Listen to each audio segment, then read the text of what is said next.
have this Triumph 2026 bobber. I have about 300 miles on it. I've been breaking it in, kind of taking it slow, not going above 4,000 RPMs. It's a little dusty right now. Certain things that I'm realizing that I didn't really realize is that that seat is not super comfortable. It's not adjustable on the 26 models, but there is a Springer seat option that apparently some guy makes out of Australia who stopped making it, but sold it to this guy Tom Harley, I believe, in California, and he's going to kind of take over and start manufacturing these things. This seat is not the most comfortable, and I feel like I'm getting shocks going up my spine, and my back has been kind of hurting, and I would imagine it's because of this bike. I'm not 110% positive, but that Springer seat, I can't wait to hopefully get one in May. I believe they're going to ship, so hopefully by June or something. I need to get some kind of bag situation for this to carry stuff.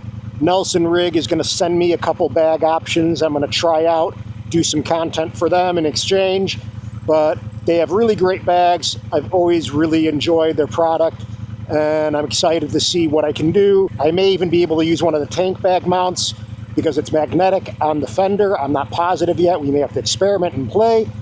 So stay tuned for that one. I'll do a video when that time comes. But for now, we're just going to kind of ride a little bit. It's a beautiful day out. I hopefully don't get rained on. I'm going to go to yoga later.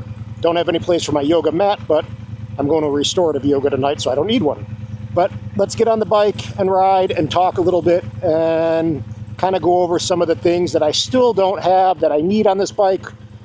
I also have my phone with the quad lock case and all of that, but I'm waiting on an adapter to come in, not from Thornton 100. Theirs is a little bit pricier. That one replaces this whole top triple tree little area thing, but I went the cheaper route with this guy in the UK, and I'm going to see if that actually works. The first one got lost in transit, and now we will wait for the second one that has been shipped. So, need my phone mount. I think I'm going to order a black Thornton 100 gas cap, and if you see, there we go. These new 26 gas caps or fuel caps, whatever you want to say, are now hinged. So no more screw-off caps. They're little Torx screws, but regardless, the 2026 has this hinge. The other ones are screw caps. I don't know why they changed it up. It also limits the amount of accessories you can get fuel cap-wise, but little stuff like that is kind of important for people to know, because all these things add up and it can kind of change the way you may want to purchase your bike. So I'm going to go cruise. I think I'm going to head towards my mom and her memory care home.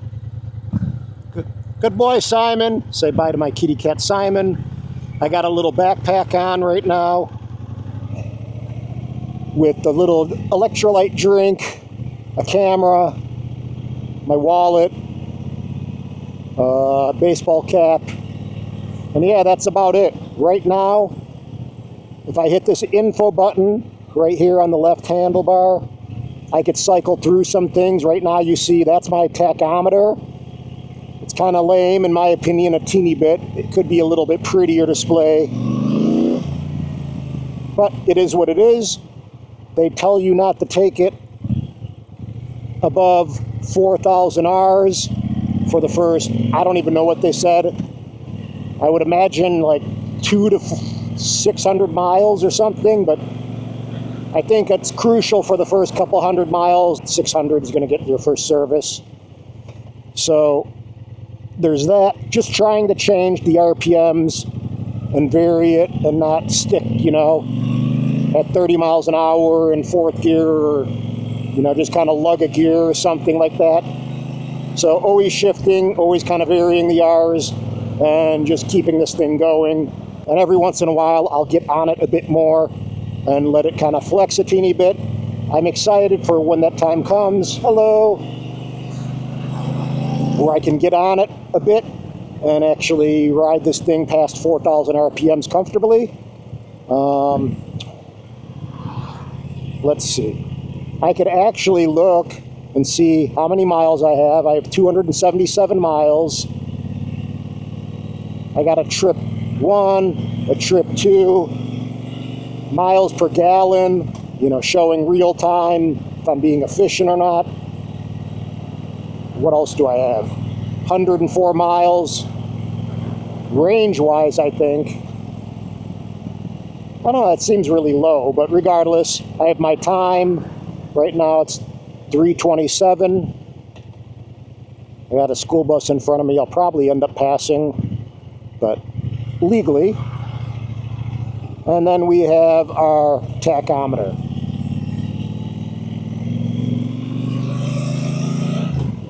This bike has been interesting. I had a lot of little issues, but without getting into that, some of the things I didn't take into consideration is that this essentially is a hardtail with a shock. So not very comfortable. I didn't think it was going to be as uncomfortable to my back, at least. I don't feel uncomfortable per se, but I feel it in my back after I get off the bike, which is not ideal. And I kind of traded my wrist and hand being leaned over on a sport bike like a GSX-R 1000R. The GSX 8R was pretty conservative, so that wasn't too extreme. But I thought this bike was just going to be super easy, comfortable, and I didn't really take into consideration that my back is essentially getting all the little road bumps going right up my spine. So I'm really praying that that little Springer seat mod, which I believe is like $200 to $300, which is pretty easy, will be made soon, then will work. They confirmed they're making it for the 2026 models as well, so that's great for us newer bobber owners. And yeah, that's that. So what some have been saying and recommending is use that Springer seat with the stock rear shock in the beginning. Most people seem to say that's enough. And if you do feel you need more, I've never bottomed out on this bike. I'm roughly 195 to 200 pounds. So I've yet to bottom out on the bike, but it definitely does not feel super comfy. And that's that. So if you do need more after the Springer seat, I guess go ahead and consider an Öhlins rear shock or something like that. That would be my choice of rear shock, just because Öhlins to me is hands down the best. And let me see if I can pass these guys. It's pretty dusty over here. They're doing a little road work. But a few things to note. When I get off this bike, I definitely feel more relaxed than I did when I was on a sport bike, especially the 1000R. You know, I'm not hitting 170 and 150 and going warp speeds, so I just don't have that anxiety.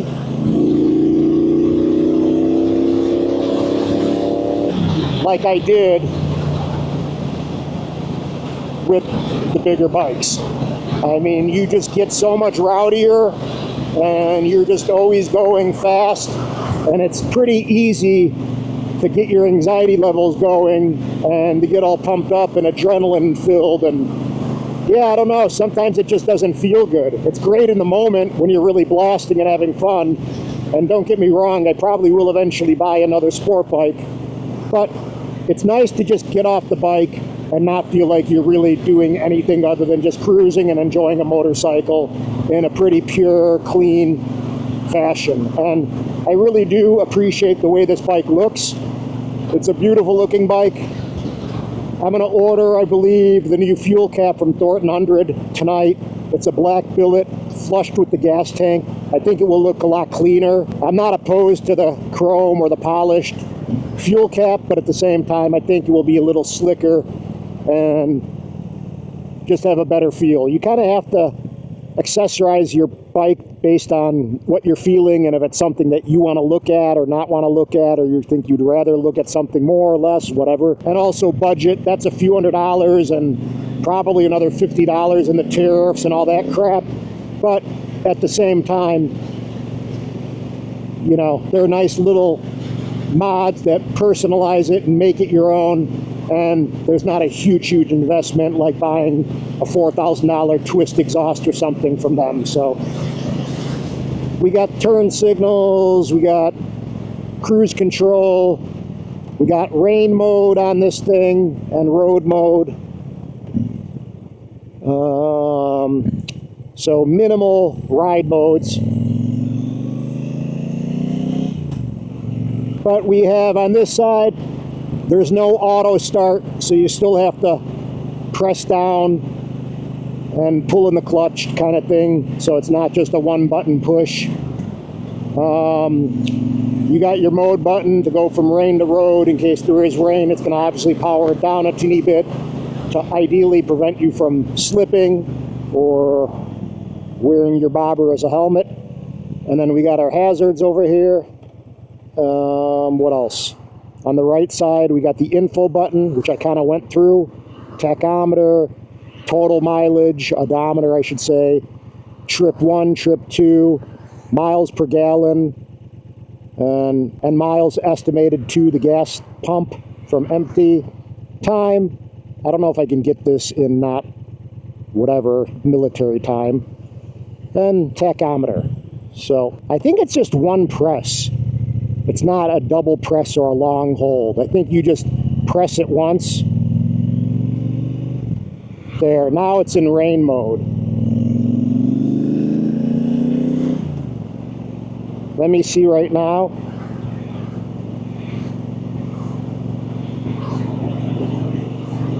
It's flashing. It may want to be lower RPM or something. I'm not sure. I'll look into it and I'll let you guys know. So I'm basically watching my tachometer, trying not to go too far over 4,000 Rs, and be a good boy trying to break this thing in. The tires should be kind of scrubbed in well enough.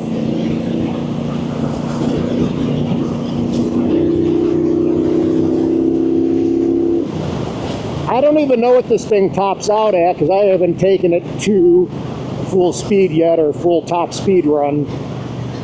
So now it went to road. I don't know if it was when it just decided to or how that works, but I'm not in rain mode anymore. Cruise control's right here. When you press it, it will illuminate over here. You can disengage it by either grabbing the front brake a little bit, press it again, re-engage it, hit the rear brake. It's going to disengage it, press it again, roll on the throttle. It's going to disengage it again. So anything you really do, for the most part, I don't know about the clutch, let me see.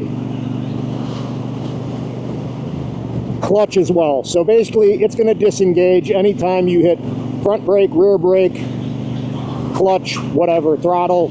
So that's a good safety feature. It's definitely nice to have cruise control. You can just sit,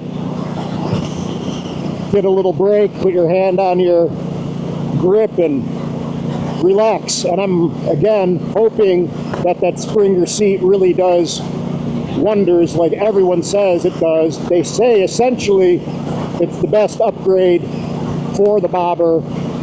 So even before you do an exhaust or whatever, get that little seat option, and that's what I'm hoping for, because my back has been tweaked and this ride doesn't necessarily help it. But it's a fun bike, man. It's really relaxed. It's a beautiful looking bike. I like the way it looks.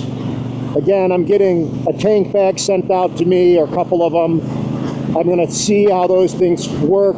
Once I have a place to store some stuff, I got a tail tidy kit still getting put on, or going to get put on soon, and a few little things. So nothing major. It's essentially going to be tank bag, tail tidy, fuel cap, and probably next, after the break-in or the check, the first 600-mile service, I'll probably remap it and get my ECU flashed, and that's it. Have it flashed for the DNA air filters I have, which I don't even think do much, and also the yeah, just to remove any restrictions and essentially just tune it for the stock exhaust and everything, and just de-restrict whatever is there, and I'm hoping that will bring it to life a bit more. But I haven't even really felt this thing full on yet. I mean,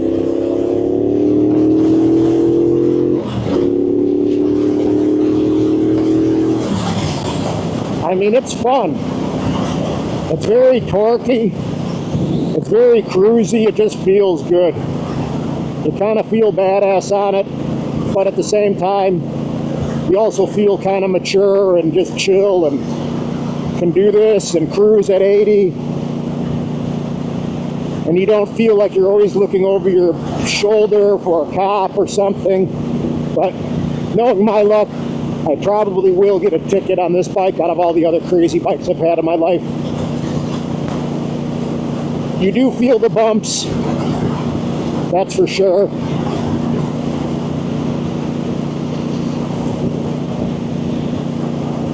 And yeah, I mean, essentially, that's it. I would definitely, if you're into buying a bobber or looking at them or considering it, realize that the 26 has some changes that kind of alter what you can buy aftermarket accessory wise.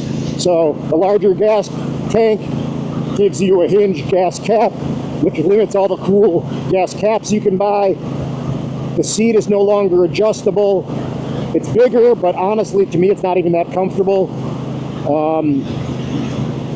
I know there's lighter wheels for more, unsprung weight, so that's a good thing.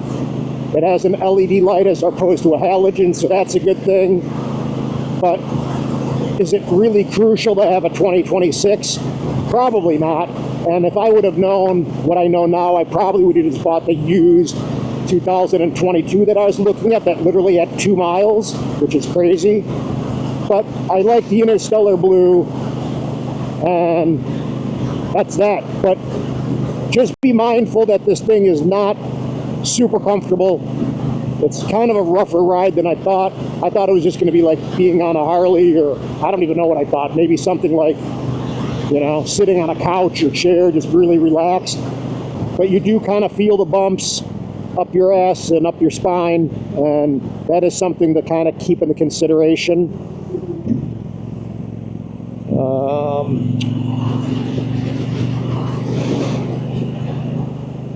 But you do get your fix. It's very torquey. You can still pass cars and kind of get your little rowdiness on a bit, but you're not going totally out of control where you may end up in jail because you're doing warp speed and triple the speed limit or something. So it's actually a kind of nice feeling to know you're never going that insanely fast that it's going to warrant anything super crazy from happening. So there is a peace of mind about that. But regardless, yeah, just be mindful that the bike is not as comfortable as I thought it was, that some of the changes on the 26, even though they may be kind of good, may limit you in more ways than you want. The cat is welded, so it's not going to be as easy. The cat's welded the frame, I should say, so it's not going to be as easy to remove the cat if you want to run a full system. So things like that just kind of didn't necessarily need to happen, in my opinion, and I'm sure others as well, but it did. So you may be better off just finding a used one and calling it a day and not even messing around with this until it's a little bit more established. But the Interstellar Blue is super pretty, and yeah, I mean, I think that's that. I mean, once I have my quad lock, that will be good. I'll have my phone there. You can get heated grips for this thing too. So that's it, guys. A teeny little video on some of the input so far, and they ordered a handful of parts like the gas tank and the shock, and this little piece, which is no big deal. There's a little rubber piece on the fork stem that fell off a couple times, so I had to get some double-sided tape. I think they ordered another one of those too. That just prevents the gas tank from hitting the frame when you're lifting it from these 2 bottom bolts. And what else is there? Yeah, and that's really about it. So hope this helps someone, and I'll do a video when I get my other stuff added to it, like the fuel cap and also the 2 Nelson rig bags, and we'll see how it looks with all those. So That's it, guys. Subscribe, aloha, and ride safe. Peace.